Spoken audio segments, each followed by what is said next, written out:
হযরত মাওলানা মুফতি মোহাম্মদ আমির হামজা সাহেব কুষ্টিয়া, আমি হযরতকে কুরআন ও হাদিসের আলোকে মূল্যবান বয়ান রাখার জন্য আহ্বান করছি।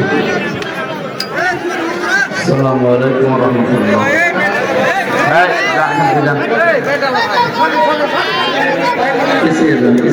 কারণ বানিয়েছেন তিনি, ভালো করে জানেন এর দুর্বলতা কোথায়। আল্লাহ বলেন, হে নবী, অবশ্যই আপনি এই পৃথিবীতে যত মানুষ আমি বানিয়েছি ৪৫০০০ ধর্মের লোক আছে। এখন কত? ৪৫০০০ ধর্মের লোক আছে দুনিয়ায়। ৮১০ কোটির উপরে মানুষ তামাম দুনিয়াতে এখন আছে। ২৫৭টা রাষ্ট্র আছে, তার ভেতরে বাংলাদেশ সব চাইতে বড়। এ দেশের চাইতে কয়েকদিন আগে গেছিলাম মালয়েশিয়া, পুরাটা ঘুরলাম। এই দেশের চাইতে মালয়েশিয়া ৮ ডবল বড়। এ দেশের চাইতে সৌদি আরবে ছিলাম, ১৪ ডবল বড়। এ দেশের চাইতে আমাদের দাদাদের দেশটা ২৯ ডবল বড়। এই দেশের চাইতে আমেরিকা প্রায় ৫৯ ডবল বড়। ৫৯টা বাংলাদেশ পাশাপাশি রাখলে যত বড় হবে, আমেরিকা একা অত বড়। মাঝে মাঝে সৃষ্টিগুলো নিয়ে চিন্তা করি আর ভাবি, আল্লাহ, অন্য সৃষ্টি বাদ দিলাম, শুধু এই পৃথিবীটা, শুধু এই পৃথিবীটা ২৫৭টা রাষ্ট্রের একটা রাষ্ট্র আমরা। এখানে ৬৪টা জেলা আছে, ৬৩০টা থানা আছে। বাংলাদেশে কুষ্টিয়া একটা জেলা, সদর একটা থানা। এ থানায় কতগুলো গ্রাম আছে, এর ভেতরে আমার এই থানা পাড়াটা একটা পাড়া। এই পাড়ায় কত হাজার হাজার মানুষ আমরা আছি, তার ভেতরে আমি হামজা একজন। বাংলাদেশ বাদ দিলাম, পুরা পৃথিবী বাদ দিলাম, শুধুমাত্র থানা পাড়ায় একটা জায়গায় ৩-৪ কাঠা জায়গার উপরে আমি থাকি। এতটুকু মানুষ আমি, বিশাল সৃষ্টির তুলনায় আমি তোমার কাছে কি? কিছুই না। আমার নিজের শরীরের ভেতরে আল্লাহ যা দিয়েছে এগুলো আমার কন্ট্রোলের বাইরে না। আমার হাত আমার কথা শোনে? হ্যাঁ, শোনে। এখন যদি আপনি টয়লেটে বসে বলেন, দেখো আমি কিন্তু আমির হামজা, আমি নাক ধরতে পারবো না, কিন্তু গন্ধ যেন না আসে, নাক শুনবে? বলে তুমি আমির হামজা না, আমির হামজার বাপ হলেও অসুবিধা নেই, আগে নাক ধরো গন্ধ থেকে বাঁচতে চাইলে। তাহলে আমার নাকও আমার কথা শোনে না। যেটা বলতে চাচ্ছিলাম, আল্লাহর এই বিশাল সৃষ্টির তুলনায় আমি কিন্তু একেবারেই নগণ্য, একেবারে কিছুই না, উল্লেখ করাও যায় না আমারে। আল্লাহ রাব্বুল আলামিন বিশাল পৃথিবীর ময়দানে আমাকে পাঠিয়েছেন একটা ছোট্ট জায়গায়। একা একা থাকলে আমার এই চিন্তাটা আসে, আল্লাহ পাক যদি বলে, হামজা ২০২৪ সালের অক্টোবরের ৪১ তারিখ পর্যন্ত তোরে মাফ করে দিলাম, যা, হিসাব দেওয়া লাগবে না। শুধু নভেম্বরের ১ থেকে, এটা নভেম্বর ডিসেম্বর চলছে, ১ থেকে ৭ তারিখ, আজকে এই ৭ দিনের হিসাব দিয়ে জান্নাতে চলে যায়। আমার যা আমলাখলাক, আমার যা কাজ কারবার, আমার এই ৭ দিনের হিসাবও এখন জোগাড় করা সম্ভব হয়নি। আপনারা পারবেন? আপনারা পারবেন না? হ্যাঁ, আপনারা জলিলের এলাকার লোক, পারবেন না? মানে পারবেন। এজন্য চিন্তা হয়, আল্লাহ আমাদের আদি পিতা উনি জালেম হওয়ার ঘোষণা পেয়েছে, এই গাছটার কাছে গেলে খালি একটা বর্ডার দিয়েছিলে, বিশাল জান্নাত, মাত্র একটা বর্ডার ছিল। আর এই ছোট্ট দুনিয়া, এখানে বর্ডার আমার ৫০০। কত? ৫০০ বর্ডার যদি আমি একটাও ক্রস করি, আমি জালেম হয়ে যাব। আমি আবার জালেম হয়ে গেলাম না তো, কারণ জালেম যারা, আমরা কিন্তু আল্লাহর মামলার আসামি।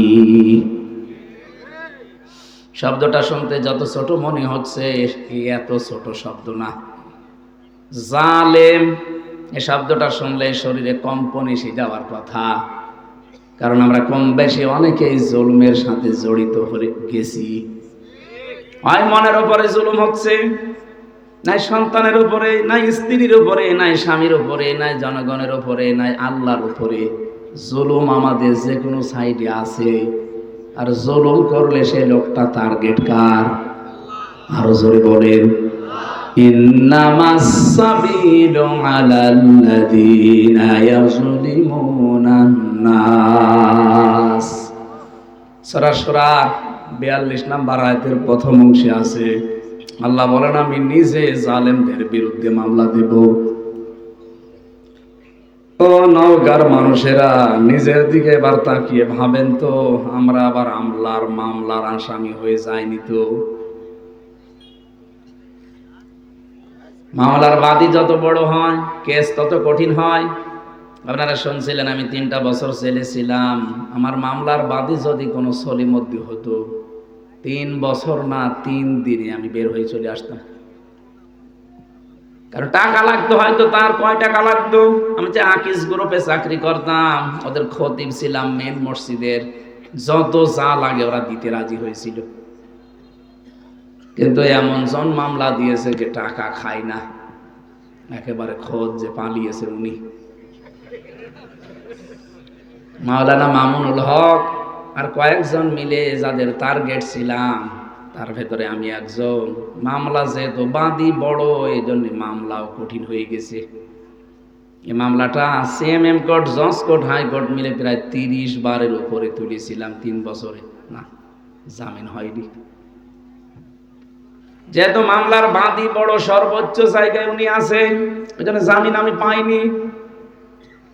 বলেন তো বাস্তবতা এবার, আল্লাহ নিজে বিচারপতি, নিজে মামলার বাদী, যদি সত্যি কেউ আসামি হয়ে যায়, ও আর ছাড় পাওয়ার, জামিন পাওয়ার, মুক্তি পাওয়ার কোন সম্ভাবনা আছে?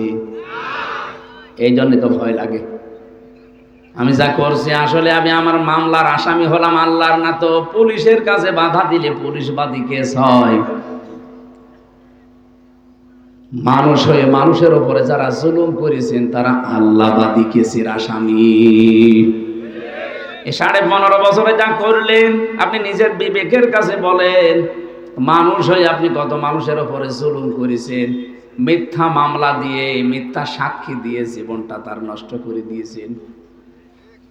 এখন অনেকের হয়তো বিবেক ফিরে এসেছে, এতদিন বিবেকটা কাজে লাগতো না। এই মানুষগুলোই দেখতে পাচ্ছি এখন এসে তওবা করার জন্য আস্তাগফিরুল্লাহ পড়ছেন। না, আপনার জন্য আস্তাগফিরুল্লাহ না। জেলখানায় এক ওসি আমার সাথে ছিল, আমারে বলছে হুজুর দেখেন তো আমার একটা তাওবা করেছিলাম, হয়েছে কিনা বলেন। যে এই যে নির্বাচন গেল, এইটা আমি বাইরে ছিলাম, রাত 12টার পর থেকে আমি ভোট কাটা আরম্ভ করেছিলাম, ফজর পর্যন্ত পুরা ভোট আমার লোকজন দিয়ে আমি কাটলাম, বাক্স ভর্তি করে যার যার জায়গায় পৌঁছিয়ে দিলাম। ফজরের আজান দিলে তাড়াতাড়ি গোসল করে ওযু করলাম, নামাজ 2 রাকাত পড়ার পরে এবার বললাম আস্তাগফিরুল্লাহ। হুজুর আমার এই তাওবা হয়েছে না। আমি তখন ফাঁসির কন্ডেম সেলের ভেতরে, ও দেখা করতে গেছে, শুনেছে আমির হামজা এসেছে, যে বলছে আমার যে তাওবা, এ তাওবা কত দূর গেল। না, কোনো জায়গায় যায়নি, এ তাওবা তো হয়নি। কারণ আপনি তো আল্লাহর কাছে দোষ করেননি, আপনি দোষ করেছেন হামজার কাছে। কথা বলছেন এখানে। আপনি যদি আল্লাহর কাছে দোষ করতেন তাহলে তো আস্তাগফিরুল্লাহ পড়তেন। আপনি দোষ করলেন হামজার কাছে। একটা এমপি বানাতে 3.5 থেকে 4 লাখ হামজা লাগে। কথা বলেন না? আপনি আমাদের রায় বাদ দিয়ে নিজের মন মতো করে জালেমকে টিকিয়ে রাখতে গিয়ে এই কাজ করলেন, আর এখন বলছেন আস্তাগফিরুল্লাহ। আপনি কি ইয়ারকি মারেন? অপরাধ করেছেন যার কাছে, স্বীকার করেন তার কাছে। আপনাকে মাপ পাওয়ার একটাই শুধু বুদ্ধি এখন আছে, আপনি 3.5 থেকে 4 লাখ হামজার কাছে যে ভুল স্বীকার করবেন যে আমার ভুল হয়ে গেছে। কথা বলেন না কেন? আমরা যদি মন থেকে বলি ঠিক আছে ভুল হয়েছে হয়েছে মাফ করে দিলাম, তারপরে আপনি মাপ পাবেন। কিন্তু ভয়ঙ্কর বিষয় হচ্ছে এই কয় বছরে অনেক হামজা কবরে চলে গেছে। আপনি তাদের কাছে মাপ চাবেন কি করে? এইটাই তো খারাপ কথা। আপনি তাদেরকে পাবেন না দুনিয়ায়, আর ফিরেও তারা আসবে না, মাফও চাইতে পারলেন না। এজন্য কারো কাছে যদি অন্যায় কেউ কিছু করে থাকেন, বেশি দেরি না করে তাড়াতাড়ি ক্ষমাটা চেয়ে নেবেন, কারণ হতে পারে দুনিয়ায় আর কোনোদিন তার সাথে আপনার দেখা হবে না। শুধু এক ওসি না, 15.5 বছরে যারা জুলমের সাথে স্বীকার করেছেন যে হ্যাঁ আমরা করেছি, এখন আপনার বাঁচার উপায় একটা মাত্র রাস্তা আছে। যার যার ক্ষতি করেছেন, কাউকে মিথ্যা মামলা দিয়ে, মিথ্যা সাক্ষী দিয়ে, চাঁদাবাজি করে, কথা বলছেন এখানে, কাউকে খুন করে, গুম করে, আয়না ঘর বানিয়ে, যার সাথে যা করেছেন আপনি তার কাছে গিয়ে আপনি বলবেন যে ভাই আমি এই করেছিলাম, আমার ভুল হয়ে গেছে। দ্বিতীয় নম্বরে আপনার যে ক্ষতি হয়েছে 15.5 বছরে, এই ক্ষতিপূরণ আমি দিতে চাই। কেউ যদি বলে আমার 10 লাখ টাকা ক্ষতি হয়ে গেছে, যে আমার বিনা কারণে ধরে আপনি প্রায় 32 লাখের মতো টাকা আমার বাবার কাছ থেকে নিয়েছেন, ওই মামলার আয়ু এখন মাঝে মাঝে বলে হুজুর মাফ করে দিয়ে, আমি মাফ করতে পারি, টাকা ফেরত দিন। হ্যাঁ মাফ করে দেব, টাকা ফেরত দেন, তারপরে মাফ। আপনি টাকা দেবেন না, বলবেন হুজুর মাফ করে দিন, টাকাগুলো কি আমার গাছের পাতা ছিল আমার বাবা? শুধু আমি একা নাই ভিকটিম, যত ভিকটিম এই বাংলাদেশে আছে তাদের কাছে গিয়ে বলবেন যে আমি এই ক্ষতি করেছিলাম, আপনাকে মিথ্যা একটা মামলা দিয়েছিলাম, মিথ্যা সাক্ষী দিয়ে আপনাকে আমি 2 বছর জেল খাটিয়েছি, 5 বছর জেলে রেখেছি, রাগ কন্ট্রোল করতে না পেরে কোনো স্বার্থের কারণে, এখন আপনি আমারে মাফ করে দেন। উনি যদি বলে মাফ করতে পারি, আপনার কারণে 2 বছর 5 বছর জেল খেটে আমার 20 লাখ টাকা লস হয়েছে, ওই টাকাটা দেব, আপনাকে ওই ক্ষতিপূরণ দেওয়া লাগবে। এরপরে বলবেন আস্তাগফিরুল্লাহ। তাছাড়া আপনার ওই আস্তাগফিরুল্লাহ ওসির মতো কত দূর উঠলো দেখেন তো, উঠবে না, মাথার উপরেও যাবে না। কত হাজি হজ করে আসে, আলহাজ লেখে নামের আগে, ওই মানুষগুলোর হজ বাংলাদেশে আসার কথা দূরের কথা, জেদ্দার বিমানবন্দরও আসে না। জেদ্দার বিমানবন্দরে আসবেন, বিমানে উঠবেন, আবার এসে শাহজালালে নামবেন, তারপর তো হাজি না, ও বিমানবন্দরে রেখে চলে এসে। কারণ যাওয়ার সময় যে টিকিট কেটে গিয়েছিল ওইটা হারাম টাকার টিকিট, ছেলের নামে সব লিখে দিয়ে মেয়ের নামগুলো ফাঁকি দিয়ে বলছে মা তোর জন্য দোয়া করে দিলাম। এটা একটা নির্ভেজাল শয়তান। যারা মানুষের জমি ফাঁকি দেন, শরিক ফাঁকি দেন, আপনার 2টা ক্ষতি হবে। 1 নম্বরে ওই শরিক ফাঁকি দেওয়ার সম্পদ আপনি কোনোদিন ভোগ করতে পারবেন না। 2 নম্বরে মরণের সময় আপনি যতই বুজুর্গ দাবি করেন, ঈমান নসিব হবে না, বেঈমান হয়ে মরবেন। এই যে দরবেশ যেটা সালমান এফ রহমান, কি বড় বড় দাড়ি দেখেছেন, পরে বাঁচার জন্য দাড়ি কেটে নম হয়ে গিয়েছিল। 36,000 কোটি টাকা মারি কাটি 7টা ব্যাংক থেকে। এই লোকটার মাথা থেকে পা পর্যন্ত মাঝে মাঝে তাকালে দেখতাম আল্লাহ, মানুষ এত সুন্দর হয়, অত চরিত্র যে এত খারাপ, অন্যের এক বউ নিয়ে আল্লাহর রাস্তায় কাজ করছে। আপনি দেখেননি এক ব্যবসায়ী বউ নিয়েছে, কত নিচে নামতে পারে মানুষ, দাড়ি কেটেছে রসুলের, মানুষ জিজ্ঞাসা করছে আপনি এই কাজ করলেন, দাড়ির ওপরে পোস্ট দিলেন আপনি, মানুষ ফতোয়া দিয়েছে বেশি ফতোয়া দেবেন না আমার কাছে, দাড়ি রাখা সুন্নাত আর জান বাঁচানো ফরজ। আমি সুন্নত কেটে জান বাঁচানো ফরজ আদায় করেছি, বাঁচার জন্য নৌকা ধরেছিলাম, কিন্তু নৌকা আমারে ডুবিয়ে দিয়েছে। এই লোকটার মাঝে মাঝে আমার চিন্তা হয়, যখন আদালতে তোলে বলেন তো এই যে নামাজ পড়া, রোজা রাখা, হজ করা, ও হজে যে দেখতাম ওই কাবা শরীফের পাশে যে টাওয়ার, হিলটন টাওয়ারে থাকতো, জমজম টাওয়ারে, যেখান থেকে কাবা শরীফ সবসময় দেখা যায়, যেখানে 22 লাখ 25 লাখ টাকা খরচ হয় হজে, এই জায়গায় যেয়ে থাকতো।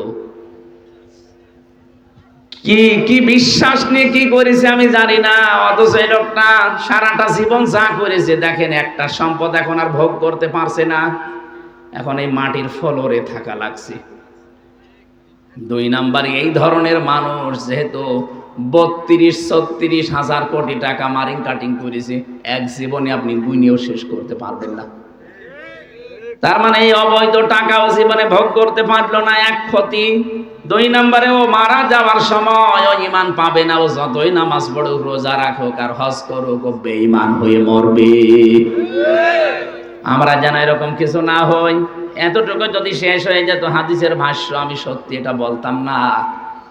দুনিয়ার ময়দানে যারা অবৈধভাবে ইনকাম করবে, এরা মারা যাওয়ার পরে এদের এই অবৈধ সম্পদগুলো এদের ছেলে, এদের মেয়ে, এদের অধীনস্থ যারা আছে তারা খরচ করবে। ভালো রাস্তায় আল্লাহ খরচ করতে দেবে না, এগুলো আরো অবৈধ কাজে ব্যয় করাবে। তখন ফ্ল্যাক্সি লোড হয়ে বিকাশ হয়ে আপনার কবরে যাবে। এখন যদি বলেন আমার বিকাশও নেই, নগদও নেই, ফ্ল্যাক্সি আমি জানি না, এমনি খুলে যাবে নগদ। আপনি যান কবরে দেখবেন এমনি বিকাশ খুলে গেছে, শুধু যাবেন আর ফ্ল্যাক্সি হতেই থাকবে। এখানে জমি জায়গা যারা ফাঁকি দেওয়ার এই ধান্দায় আছেন, যারা করছেন, এক্ষুনি আপনি পাল্টান। কার জন্য কি করছেন আপনি বলেন তো? আপনার সন্তানটাকে, আপনার স্ত্রীকে খুশি রাখার জন্য, সুখে রাখার জন্য তো করেন নাকি? আমার আপনার মতো পাগল, আমার আপনার মতো বোকা এ পৃথিবীতে আর কেউ নেই যে বোকামি আমি করছি, পাগলামি আমি করছি। কোরআনে কারিমে এই কথাটা আমাদেরকে আল্লাহ বারবার শিক্ষা নেওয়ার জন্য জানিয়েছেন। আমাল হায়াতুদ দুনিয়া ইল্লা মাতাউল গুরুর। ও পৃথিবীর মানুষেরা, কি হয়েছে তোমাদের? দুনিয়ার জীবন কিন্তু ধোঁকা। দুনিয়ার জীবন কি? কথা বুঝতেছেন? আল্লাহ বলেন সন্তান আদি তোর জন্য ধোঁকা, তোর মা বাবাও ধোঁকা, তোর স্ত্রীও ধোঁকা। এই ধোঁকার পেছনে থেকে বিশাল আখিরাতটা নষ্ট করে ফেলিস না। ধোঁকার আমি একটা উদাহরণ দিচ্ছি, একটু মিলান, ভালো করে শুনবেন। এই ছেলে, আবার ওঠো কি করতে? একটু কাটসাট করে একটু বান্দাল দেয় আর বেদের মেয়ে এসে ভেঙে দেয়। এবার ওঠেন, আপনি দেখেন এক থাপ্পড় দেবে।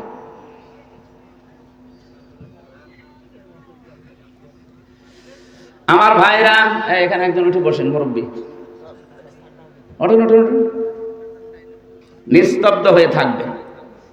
সাহাবা একরাম যেভাবে কোরআন শুনতেন, মনে হচ্ছে যে পাখি এসে গাছ মনে করে বসে পড়ত।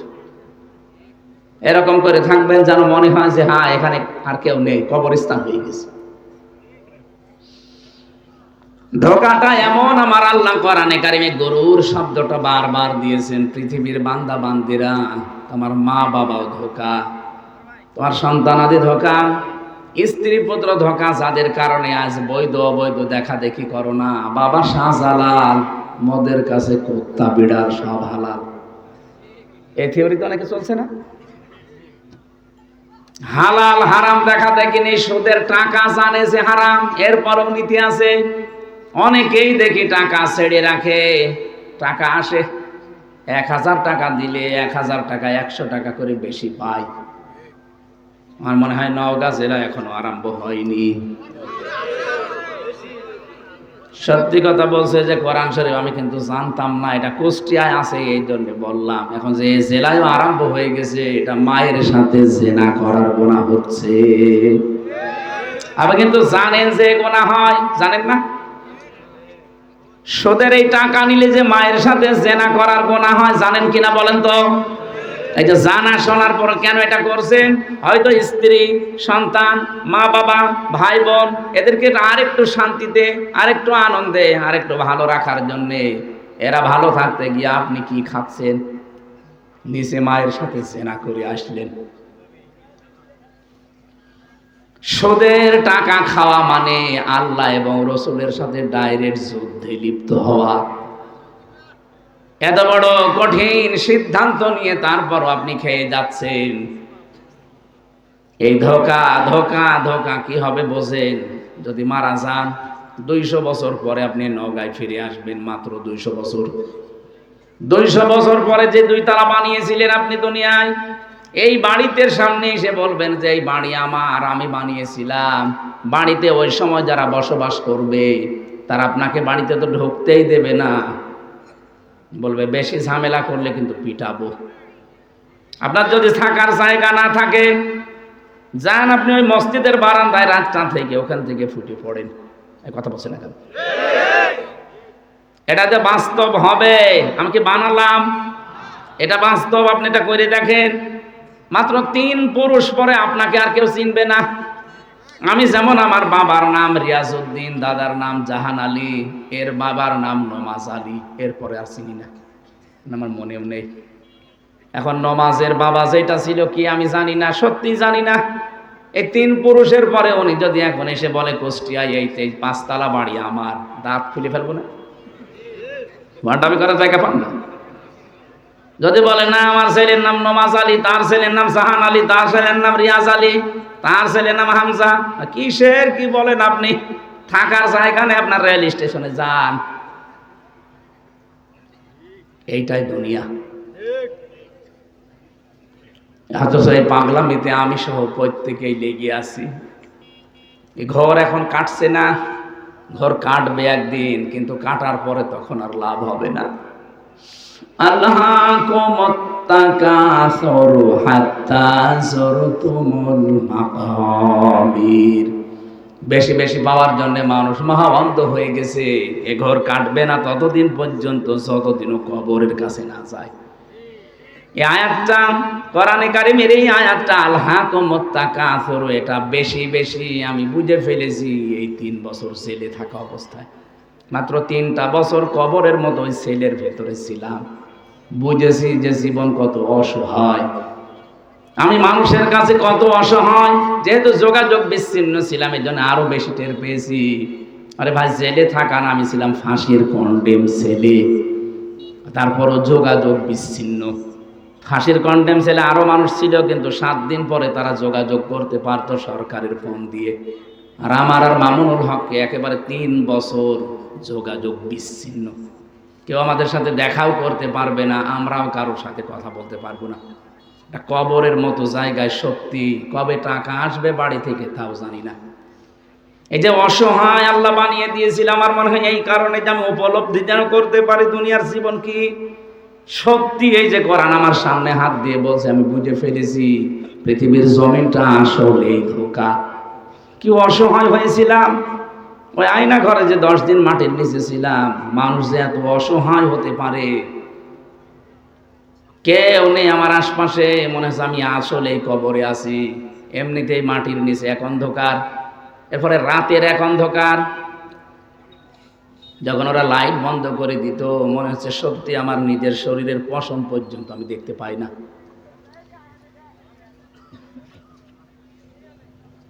মাথায় দড়ি দিয়ে 11 ঘন্টা আমারে টাঙিয়ে রেখেছিল। মাঝে মাঝে শুধু ওই 5 তলা 6 তলা থেকে মাটির নিচে আছে 3 তলা, এর উপরে 7 তলা 10 তলা বিল্ডিং। মাঝে মাঝে উপর থেকে শুধু ওই টেলিফোনে ওই বক্সের মাধ্যমে আওয়াজ আসতো, ওই খালি এই আওয়াজ আসতো। 1-1.5 ঘন্টা 2 ঘন্টা 3 ঘন্টা পরে একটা আওয়াজ আসতো, অথচ আমার পা উপরে, মাজায় দেওয়া দড়ি। তখন নিজেকে এত অসহায় মনে হতো, আল্লাহ দুনিয়ায় কবরে নেই, তারপর মাটিতে আছি আমি, অন্তত এখন আমি কথা বলতে পারছি। এই অবস্থায় যদি আমাকে এত অসহায় তুমি করে দিতে পারো, সত্যি যদি কবরে চলে যাই, না জানে আমি কি অসহায় হয়ে যাব। আল্লাহ রাব্বুল আলামিন এই কথাটা আমাদেরকে বিভিন্ন আয়াত দিয়ে স্মরণ করিয়েছেন। আজকের আয়াতে ওইটাই আছে, ইয়াউমা তাআতি কুল্লু নাফসিন তুজাদিলু আন নাফসিহা।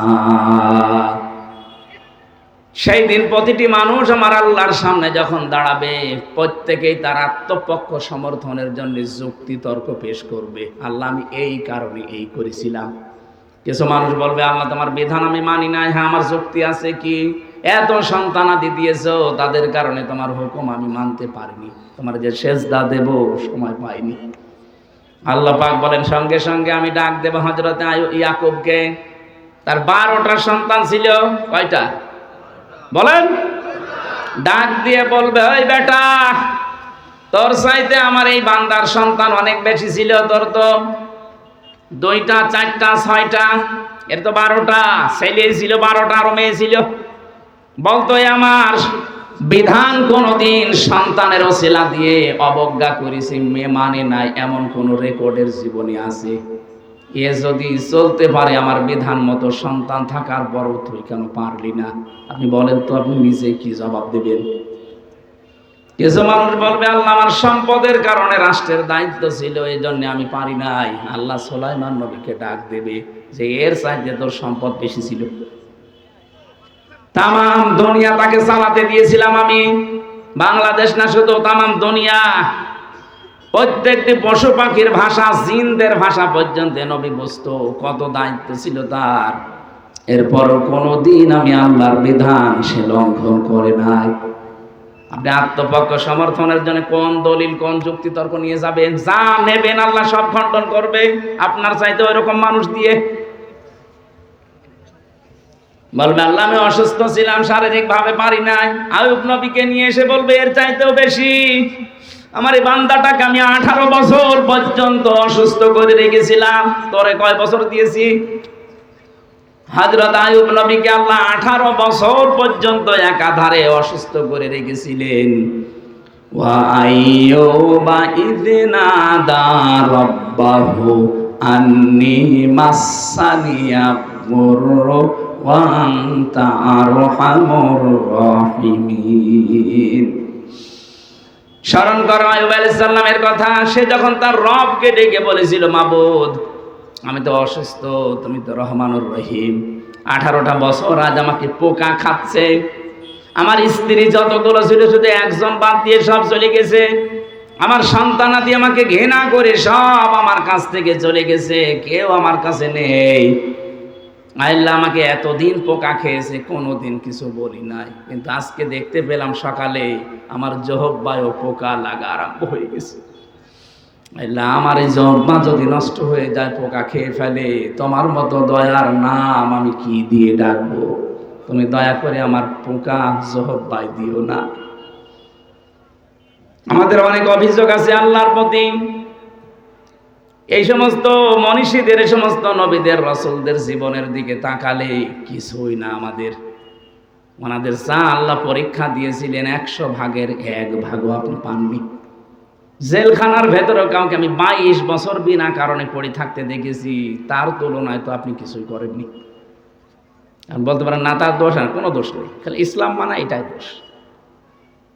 মাওলানা জুয়েল সাহেব পড়ে আছে, এনায়েতুল্লাহ জুয়েল, আজ 22-23 বছর চলছে, বিনা কারণে এই মুশরিকদের কথা মতো তাকে আটক করে রেখেছে। মাওলানা সাইদি সাহেব জীবনে 13টা বছর কাটিয়ে গেল এক ঘরের ভেতরে। তার যে স্যাক্রিফাইস, ওনার যে স্যাক্রিফাইস, মাওলানা জসিমউদ্দিন ভাই 12 বছর কাটিয়ে আসল, ওনার যে অবস্থায় রেখেছিল আপনি কাঁদবেন। আমার রেখেছিল, কষ্ট দিয়েছে, কিন্তু আমার চাইতে 100 গুণ কষ্ট তার বেশি। একটা ব্লকে 5 বছর একাধারে কারো সাথে কথা বলতে দেয়নি। টের পাচ্ছেন কত কঠিন বাস্তবতা? চিন্তা করেন তো, 5 বছর এক ঘরের ভেতরে কেউ কারো সাথে কথাও বলবে না, ওর সাথে দেখাও করবে না, ওই দূর থেকে খাবার শুধু ঠেলে দিয়ে আসত। কিন্তু চোখে চোখে চোখ পড়লো না, কথা বলা যাবে না, সিসি ক্যামেরায় দেখছি। এই মানুষগুলোর তুলনায় আমার জীবনে আমি মাঝে মাঝে মনে করি কিছুই হয়নি। এরপরও আল্লাহ আমাকে আবার সব কিছু ফিরিয়ে দিচ্ছে। আমার মা বাবা এখনো ঠিক আছে, আমার স্ত্রী এখনো ঠিক আছে, সন্তান 2টা ছিল, বের হওয়ার পরে আর একটা সন্তান আল্লাহ দিয়েছে। জমি জায়গা বাবার যা ছিল হয়তো কিছু তছনছ হয়েছে, কিন্তু এখনো ঠিক আছে। এখনো মানুষের ভালোবাসা, মহব্বত, অর্থ সম্পদ যা আল্লাহ দিচ্ছে, আমার ভয় হয় এখন, আল্লাহ দুনিয়ায় কি সব আমাকে দিয়ে দিচ্ছ, আখেরাতে আমারে আবার জাহান্নামের আসামি করে দিবা না।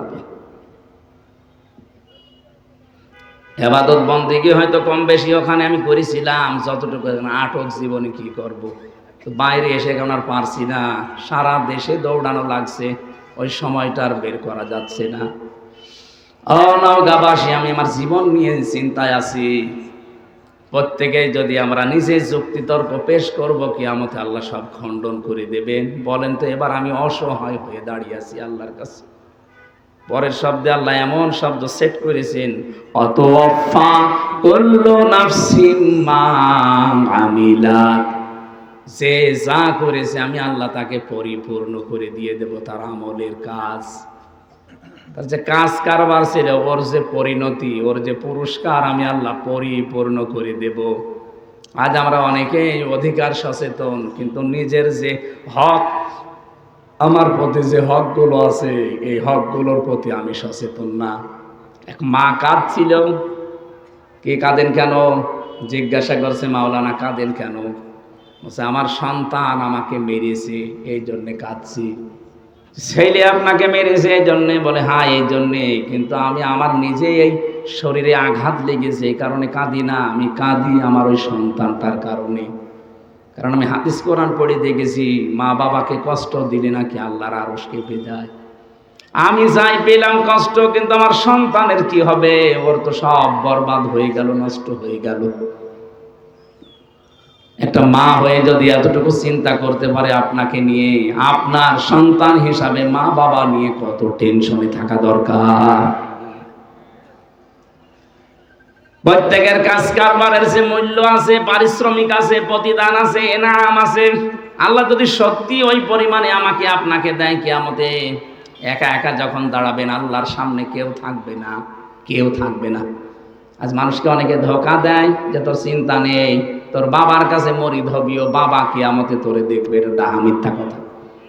অকুল্লুহুম আতিহি ইয়াউমাল কিয়ামাতি ফারদা। আল্লাহ বলেন কিয়ামতে প্রতিটি মানুষকে আমার সামনে দাঁড় করাবো বিচারের জন্য, একজন করিয়ে। কয়জন করে? নওগাঁবাসী যে যেখানে দাঁড়িয়ে আছেন, বসে আছেন, মহিলা প্যান্ডেলে যারা আছেন, নিজের দিকে তাকিয়ে ভাবেন তো, সত্যি আপনি একা দাঁড়াবেন আল্লাহর কাছে? যাই করছেন করেন, একা দাঁড়ানোর পরে আল্লাহ আপনার এই কাজ কারবারের যা কিছু হয় ওটা পরিপূর্ণ করে দেবে।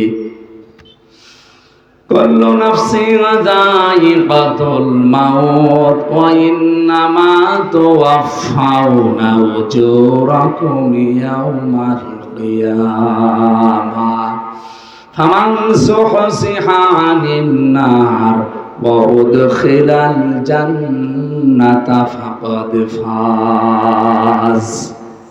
প্রত্যেকেই মারা যাবেন, যাওয়াই লাগবে, এটাই ফাইনাল। আল্লাহ বলেন কিয়ামতে প্রতিটি মানুষের উজরত, পরিষ্কার পুরস্কার আমি পরিপূর্ণ করে তার হাতে তুলে দেব। দুনিয়ার জীবনে সফল তো ওই লোকটা, মরণের পরে আমি আল্লাহ যাকে মাফ করে দিয়ে বলবো যা জান্নাতে চলে যা। আমি আমার সত্যি বলছি, আমার নিজের চিন্তায় আছি। জেলখানায় যে জীবন সম্পর্কে আরো বেশি আমি বুঝে ফেলেছি, এটা পুরা ধোঁকা। এখনই মারা গেলে যেই সন্তান, যেই স্ত্রী, যেই মা বাবার জন্য আমি বৈধ অবৈধ দেখি না, আল্লাহর কসম করে বলছি আজকে রাতে স্ত্রীকে যদি বলেন যে আমি মারা গেছে তোমার স্বামী, তুমি যে খাটের উপরে আসো শুধু রাত, খাটের নিচে তারে রেখে দেব। স্ত্রী বলবে না, এ ঘরে আমি একা থাকতে পারবো না, জিন আসবে। কথা বলে না কেন? আপনার মা বাবা আপনাকে ভালোবাসে, আমিও জানি। ওকে যদি বলেন যে সন্তান আপনি পেটে নিয়েছিলেন, জন্ম দিয়েছেন, এ মারা গেছে, এখন আপনারা যে খাটে থাকেন এই খাটের নিচে আপনার সন্তানটাকে মাটি দেওয়া হবে, সারা জীবন এখানে থাকবে। যতই ভালোবাসে মা বাবা, জীবনেও রাজি হবে না। এই হচ্ছে দুনিয়া। এটা কি? আল্লাহ আমাদের প্রত্যেককে সত্যি দুনিয়ার ধোঁকা সম্পর্কে তুমি সচেতন হওয়ার তৌফিক দান করো, বলেন আমিন। মাঝে মাঝে ভাবি আল্লাহ তুমি সত্যি যদি আমাকে যা করছে এগুলো দিয়ে দাও না, আমার ভার বোঝা বহন করা সম্ভব না। কারণ আমার 33 বছর জীবনে আমি যা করেছি আমি তো জানি। আমার জীবনটা যদি এখনই তোমার সামনে দেওয়া হয়, আমি আয়াতের তাফসীর পড়তে গিয়ে এক লোকটা বাজারে গেছে, সদাই করার পর বাজার কমপ্লিট করার পরে বাজার দোকানদারকে একটা টাকা দিয়েছে, 100 টাকার নোট। উনি ওলট পালট করে দেখে বলছে যে নেন, এটা চলে না, অচল। কি বলেন আপনি? এর ভেতরে যে দাগ থাকার কথা ওইটা নেই, আপনি নিয়ে যান। আপনাকে আমি চিনি, অন্য সময় এসে দিয়ে যাবেন। যেই বলেছে অচল, চলে না, ও সেন্সলেস হয়ে গেছে। লোকজন এসে বলছে এই দোকানদারকে মেরেছেন, বলছে না, আগে হুঁশ ফিরান। বাতাস দিয়ে পানি দিয়ে যখন হুঁশ ফিরেছে, বলছে কি এ দোকানদার আপনাকে কি মারধর করেছে, অপমান করেছে? বলছে কিচ্ছু বলে না। আপনি এরকম অজ্ঞান হয়ে গেলেন কেন? লোকটা বসে দেখে আমি বাজার করেছিলাম, এ টাকার নোটটা দিয়েছিলাম, এটা দেওয়ার পরে ওলট পালট করে দেখে বলছে এটা অচল, চলে না, এর ভেতরে যে দাগ থাকার কথা ওই দাগটা নাকি নেই। আমি সঙ্গে সঙ্গে চিন্তা করলাম আমারও তো 100 টাকার একটা নোট আছে, তার নাম হায়াত। তার নাম কি? আমার 50, 60, 70, 80, 90 বছরের একটা হায়াত আল্লাহ আমাকে দিয়েছিল। আমি যদি সত্যি এখন মারা যাই, আল্লাহ যদি আমার হায়াতটা নিয়ে বলে বান্দা এটা অচল, কারণ এর ভেতরে শিরিক পাওয়া যাচ্ছে, এর ভেতরে মানুষকে ঠকানোর গোনা পাওয়া যাচ্ছে, এর ভেতরে মানুষের উপরে জুলুম করার গোনা পাওয়া যাচ্ছে। তোমার যে আমল নাম আমি দেখতে পেলাম, তোমার যে জীবন, এটা নিয়ে আমার জান্নাতে যাওয়া যাবে না, এটা অচল, যাও। তখন আমার কি হবে চিন্তায় আমার সেন্সলেস হয়ে গেছে। তাদের জীবন নিয়ে চিন্তা ভাবনা, আর আমাদের কোথায় আছে আমরা? সম্মানিত মা বোনেরা, আমি আপনি স্ত্রী হিসাবে আপনার সাথে আমি ভালো ব্যবহার করি এই কারণে যে এই ব্যবহারটা দিয়ে যেন আমার জান্নাত তৈরি হয়। আমার সন্তানের অধিকারগুলো আমি আদায় করি এই কারণে যে আমার এই অধিকার আদায়ের কারণে কিয়ামতে যেন আমার জান্নাত তৈরি হয়। কিন্তু এই বলে আমি আপনাদের মুখে হাসি ফোটাতে কোন হারাম পথ বেছে নেব আমার মতো পাগল দুনিয়ায় নেই। আমি কি বোঝাতে চাইলাম বুঝেছেন? অতওয়াফা কুল্লু নাফসিন মা আমিলাত, পরিপূর্ণ করে দেওয়া হবে। দুনিয়ায় যে যা কাজ করেছে তার কাজের যে ভার ওইটা আল্লাহ দিয়ে দেবে। অহুম লা ইউসলামুন, কিন্তু কারো উপরে জুলুম করা হবে না। আল্লাহ পাক যে বিচার ব্যবস্থা সাজাবে, আমি আয়াতের তাফসীর বলছি, আল্লাহর বিচার ব্যবস্থায় কোনো জুলুম, কোনো অবিচার নেই। কি আল্লাহর অবিচার আছে? আল্লাহ যদি অবিচার করে আপনি জান্নাত পাবেন? বলেন না কেন? আল্লাহ যদি ন্যায় বিচার করে, না তাও পাওয়া যাবে না। না, আল্লাহর বিচারে তো অবিচার নেই। ন্যায় বিচার করলো আপনি ধরা খাবেন, ন্যায় বিচারও বাঁচতে পারবেন না। আলেক বান্দা বলেছিল হ্যাঁ আমি বাঁচবো, আমি 1000 বছর ইবাদত করেছি, রোজা রাখা অবস্থায়, তাও দিনের বেলা রোজা রেখে জিহাদ করলাম আর রাতের বেলা তাহাজ্জুদ পড়লাম, আমার 1000 বছর আমি পেয়ে যাব জান্নাত। আল্লাহ তাকে ঘুমের ভেতরে স্বপ্নে তালিকা দেখিয়েছে, কিয়ামত কায়েম হয়ে গেছে। ফেরেশতাকে বলছে ওকে শুধু একটু জাহান্নামের যে জায়গা দিয়ে গরম ওঠে ওখান থেকে ঘুরিয়ে নিয়ে আয়। ওখানে এক ধরন দিয়েই ওর পানির পিপাসায় কলিজা ফেটে যাচ্ছে, ডাক দিয়ে বলে ভাইরা আমি খুব অবস্থা খারাপে আছি, একটু পানি দেন। পানি দিতে পারি, 1000 বছর যা করেছে অর্ধেক দিয়ে দেওয়া লাগবে। দিয়ে দিলাম। যা পানি পান করার পরে প্রসাবের চাপ দিয়েছে। ফেরেশতারা আমার তো প্রসাব করার জায়গা লাগবে, বলে না এখানে সে ব্যবস্থা নেই, করে দিতে পারি, বাকি যে ইবাদত আছে 500 বছরের ওইটাও দেওয়া লাগবে। আমার জীবন বাঁচে না, আমার শরীর অসুস্থ হয়ে পড়ছি, জান দিয়ে দিলাম। প্রসাব করার পরে আল্লাহ যেন ডাক দিয়ে বলে বান্দা 1 গ্লাস পানি ভেতরে ঢোকালে আর 1 গ্লাস পানি বের করলে, এর বিনিময়ে 1000 বছরে যা করেছিলে সবই তো দিয়ে দিলে। আমি তোমাকে কিছুই দেইনি, কিন্তু 1000 বছর প্রতিদিন 1 গ্লাস করে পানি তো খেয়েছো। প্রতিদিন 1 গ্লাস পানির জন্য 1000 বছরের ইবাদত দেওয়া লাগবে, এরপরে জান্নাতে যা। এই জন্য আল্লাহ যদি সত্যিই কারো কাছে ন্যায় বিচারও করে কেউ বাঁচতে পারবে না, সব ধরা খাবো আমরা। একটা বুদ্ধি আছে, আল্লাহ পাক যদি মাফ করে দেয়। এখানে কাবা শরীফ যারা তাওয়াফ করেন দেখবেন ষষ্ঠ চক্কর দেওয়ার সময় রুকনে ইয়ামিনী থেকে হাজরে আসওয়াদ এই জায়গাটা একটা দোয়া পড়া লাগে, আল্লাহুম্মা ইন্না আলাইয়া হুকুকান ফিমা বাইনি বাইনিকা। হে আল্লাহ আমি তোমার গোলাম বলছি, তুমি আমার মালিক হিসাবে আমাকে যা যা পাওয়ার সব দিয়ে দিয়েছো, কিন্তু তুমি যে আমার মালিক হিসাবে আমি তোমাকে কিছু দেব, কিচ্ছু দিতে পারিনি। একটা জিনিস আমার কাছে আছে, তুমি আমারে মাফ করে দাও। বিশ্বনবী নিষ্পাপ হওয়ার পরও প্রতিদিন এইটা 100 বার করে পড়তেন, আল্লাহুম্মা হাসিবনি হিসাবান ইয়াসীরা। আল্লাহ তুমি যাই করো আমার হিসাবটা সহজ করে দিও। সাহাবী প্রশ্ন করলেন হুজুর হিসাবা ইয়াসীরা কারে বলে? বিশ্ব নবী বলেন, আল্লাহ যাকে মাফ করতে চাইবে ওই বান্দাটাকে আলাদা করে এক জায়গায় নিয়ে ঘিরে ফেলবে কুদরতের চাদর দিয়ে। লক্ষ কোটি কোটি মানুষের সামনে থেকে চোখের আড়াল করে ফেলবে তাকে ঘিরে ধরে আল্লাহ নিজের সামনে দাঁড়িয়ে বলবে, এটা করেছিলি, এটা করেছিলি, এটা করেছিলি। লোকটা তো সব কিছু সামনে দেখতে পাবে ভিডিও ক্লিপ আকারে। মাথা নিচু করে বলবে, মাবুদ আমার ভুল হয়ে গেছে। সত্যি যা তুমি দেখালে সব আমার জীবনে আমি করেছি, আমার ভুল হয়ে গেছে। নবীজি বলেন, সঙ্গে সঙ্গে আল্লাহর রহমতের জরিয়ার ভেতরে জোশ পয়দা হয়ে যাবে। আল্লাহ ডাক দিয়ে বলবে, বান্দা কাউকে কিছু বলবি না, যা ধরে গোপনে মাফ করে দিলাম। এইটাই আমরা চাচ্ছি। তাছাড়া ন্যায় বিচার আল্লাহ করলেও বাঁচতে পারবো না, অবিচার তো নেই। এই একটাই পথ শুধু খোলা আছে। কিন্তু ভয় হয় ওই লোকটার মতো, আল্লাহ যদি আমল নামাটা দেখে বলে, বান্দা এটা অসল, এর ভেতরে তোর বোনকে ফাঁকি দিয়েছিস সেইটা লেখা আছে। এরকম মানুষ নেই দেশে।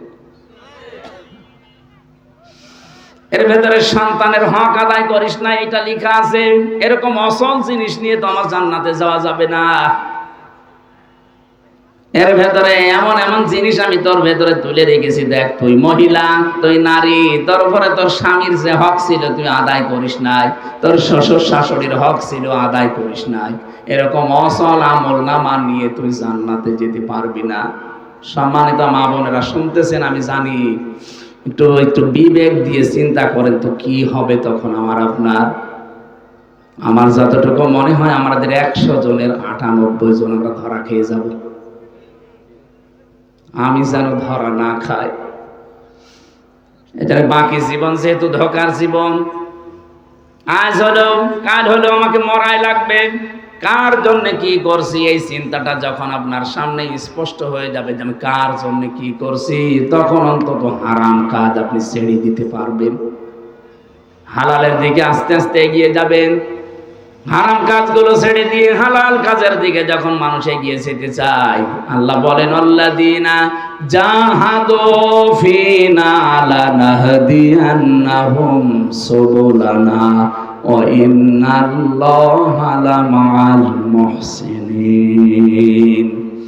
যারা আল্লাহকে পাওয়ার জন্য একটু চেষ্টা করে, আল্লাহ তাকে পথ দেখাতে হাজারো রাস্তা খুলে দেয়। আল্লাহ আমি সহ যারা এসেছি আমাদেরকে তুমি কিয়ামতে অপমান করো না, গোপনে এরকম ঘিরে একা একা আমাদের মনের অজান্তে মাফ করে দিও, বলেন আমিন। যে যা করছি সামনের জীবনে আমরা হিসাব নিকাশ করে করব। এমন কিছু করব না যেটা আমি নিজে দেখলে আনন্দ পাই, অন্য দেখলে লজ্জা পাই। মোবাইলে এমন দৃশ্য রাখা যাবে না যে দৃশ্য নিজে দেখলে ভালো লাগে, আনন্দ লাগে, অন্য কেউ দেখলেই আমার লজ্জা লাগে। এরকম দৃশ্য নেই? কথা বলে না কেন? যাদের মোবাইলে এরকম সিনেমা, থিয়েটার, উলঙ্গ নাচ আছে এক্ষুনি ডিলিট করে দেবেন। বলা যায় না এখনই যদি আপনি মরে যান এই মোবাইলটা আপনার মা আপনার বাবা ব্যবহার করবে। কথা বলছে না কেন? এই যে আমি এই মোবাইলটা এখন রেখে যদি মারা যাই, অবশ্যই এটা আমার ম্যাডামের কাছে, আমার মায়ের কাছে পৌঁছিয়ে দেবে।